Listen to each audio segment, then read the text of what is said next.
Good evening, ladies and gentlemen. I'm Bishop, your host, and you're watching Tengaged Confidential, your source for news, information, tips and tricks, and anything else related to Tengaged.com. Today we'll begin with the Player Spotlight interview. Today's Player Spotlight is The Good Man. First of all, his last name is actually Goodman, and he says it represents his trustworthy nature. He's been playing since May of 2010. However, his game is drastically improved within the past month. When I asked him about this, he said that he recently returned to the game from a period of absence, and he feels that in that time he's matured quite a bit and improved his game as well. He says that he also feels that lack has been a great help to him. He's been in a few rookies games with very experienced players. In the one that I watched and was actually a part of, he actually placed second place. I asked him how he actually managed this with so many more experienced players around him. He said he spammed his ass off while also trying to keep on good terms with the majority of the players. He said luck was also in there as well. In a recent game, he apparently had some issues with a Mr. K, whose name we will not mention. I asked him about this. He said the Mr. K is a bully, plain and simple, and he told the good man that the good man was cannon fodder for the more experienced players. The good man replied to him and to us, saying that he made the right move in putting out Mr. K before he antagonized other players and made any more drama. The good man mentions in his bio that he wants to be a psychologist when he gets older. I asked him, does he think he's good at reading people? The good man replied, he feels like he can read people pretty well and know their potential. However, he needs to learn some of the game mechanics more so that he can implement his knowledge and skill in it. When asked which real-life survivor event do you think would which real-life survivor event do you think you would have the most challenge with? And the good man replied that the social aspect, not actually the challenges, are what's most challenging, because the social issues are always more unpredictable. Which gross food featured on a Survivor episode could you never eat? He said the chicken fetus. The chicken fetus. I don't think I could eat that one either. If you were able to be on a Big Brother or a similar show and had a girlfriend, how would you react if a girl on the show were hitting on you? Honestly. He said he would respond, and as long as it doesn't get too intimate, he'll use it because it may save him in the game. Very interesting, the good man. I guess you're implementing your psychology there. I got an email from Katie asking me to shed some light on a blog entry by Blue Star entitled 14 Days. In the blog, I looked it up, and it had a video of a creepy eye just looking upward, and it simply said 14 days. There's a lot of comments. Some people apparently could figure it out, others couldn't. Personally, I was pretty puzzled. And I still may completely be off here, but when I was going through the Goodman's record, bio, and whatnot, I saw that he was actually, at the time of the interview, in a game that said 12 of 14 days. So, as far as I know, there's only 13 days in casting games, but this one said 14 days. I'm not sure what happens with that. Whether this is what Blue Star was referring to or not, I'm not sure, but it does bring up an interesting concept.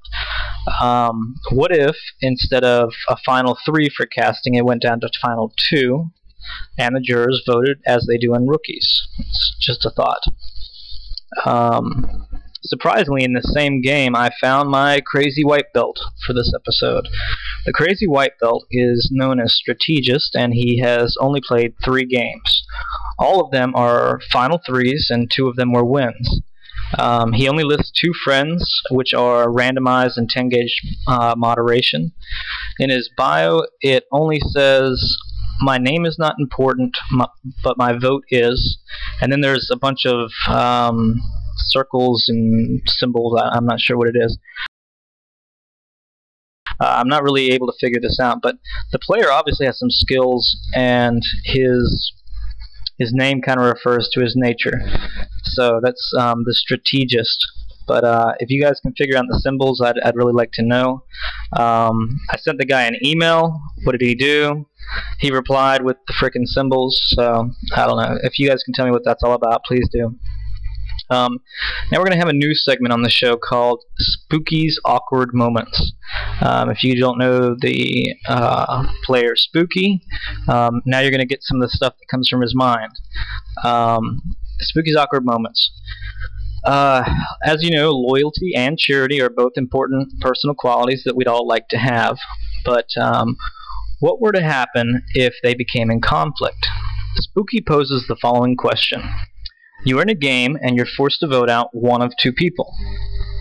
One is your best friend who is a high-level player with lots of karma and cash. The other is a newer player who is inexperienced, but you teamed up with them as well. The new player says they need the teas and the karma for this game because they don't have any. So which one do you vote out?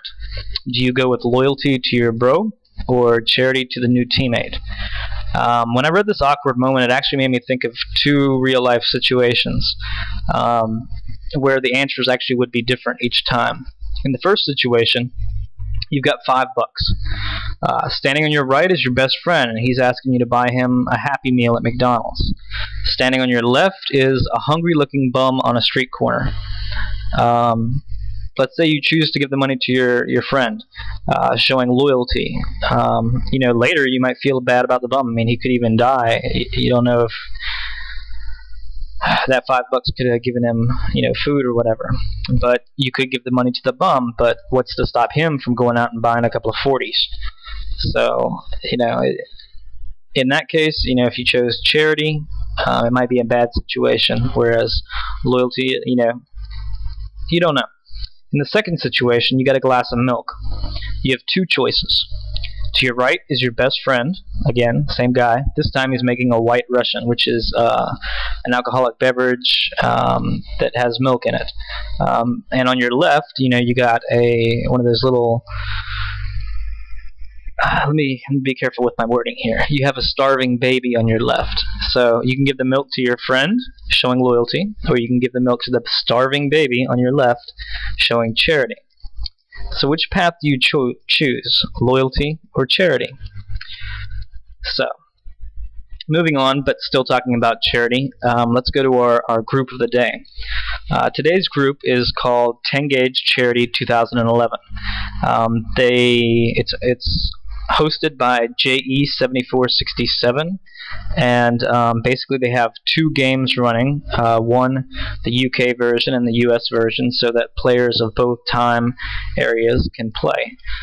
It's at tengaged.com/group/1929. Basically, they find players to join the game, and the public votes for a winner beforehand via a poll. There's a poll 1 to 13. The poll is closed, and once all the players enroll, so they don't really know if they're winning or not. And then basically they announce the winners. All the Tengagers are betting. So far, this group has sent over 17,000 teas into the Tengaged economy. They are making a website soon. I also know that I believe they started their US game yesterday, but the UK version is coming on tomorrow evening. But just look up tengaged.com/group/1929. After speaking with the group admin, JE7467, he also informed me of a new idea that he posed to Randomize. A development that Randomize actually said he will try to work on, and that is tea donations. Basically being able to donate teas to other players. There are stipulations, of course.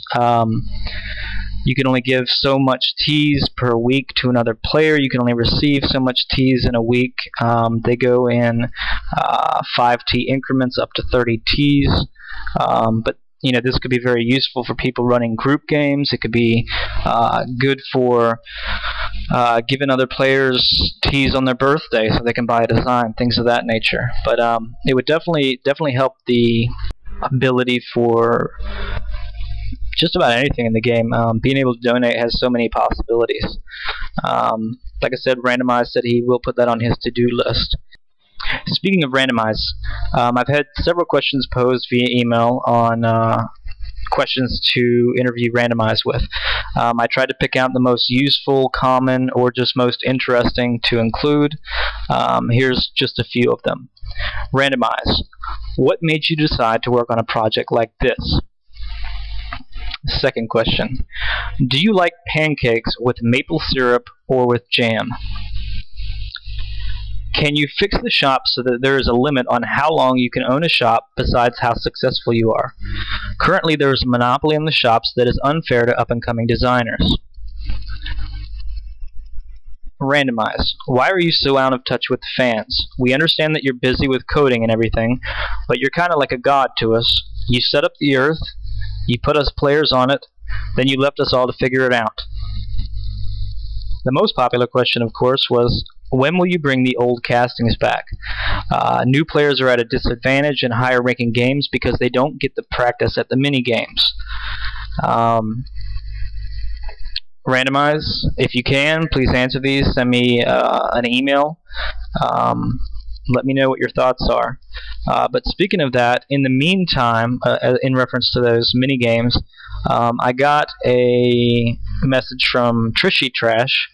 If you're new to the Rookie Survivor games, the way you get POV is through Flash games. Because of the new casting system, you're not able to practice at these prior to getting into the bigger games that you actually have to pay teas for. I myself am in a game and am doing horribly at these Flash games, but Trishy Trash gave me some links to basically the mini games themselves. I'll post them here. You guys can practice. A tip from Tyler. Betting. Basically, Tyler suggests, hey, if you're short on teas, go ahead and bet on different games. He says you should wait until the second day. That way you can kind of vote along with other people. It's kind of a way of seeing where pre-mades are. He said that he made 300 teas in just a matter of days. So if you need some teas, the tip of the day is from Tyler. And yeah, definitely bet on games, but wait till the second day to see who's probably the going to be the one to win. Our other strategy for the day is called Whack-a-Mole. Whack-a-Mole. If you're in a casting game, a lot of people like to vote out inactive people. What I'm about to pose to you is a different strategy. Who are the only people who can vote you out? Active people. So, vote out active people until you and your alliance have secured dominance in the votes, and then vote out inactive people. It's got me far every time with the casting games. You get your alliance together, you vote out the people who are most threatening, break up alliances where you see them and find them, and then turn your eye to inactives. And as far as whacking a mole, basically when one of the inactives comes active, you vote him out. It's useful. It's a win-win situation. So that's it for me, Bishop, and thank you for watching Tengaged. Good luck out there.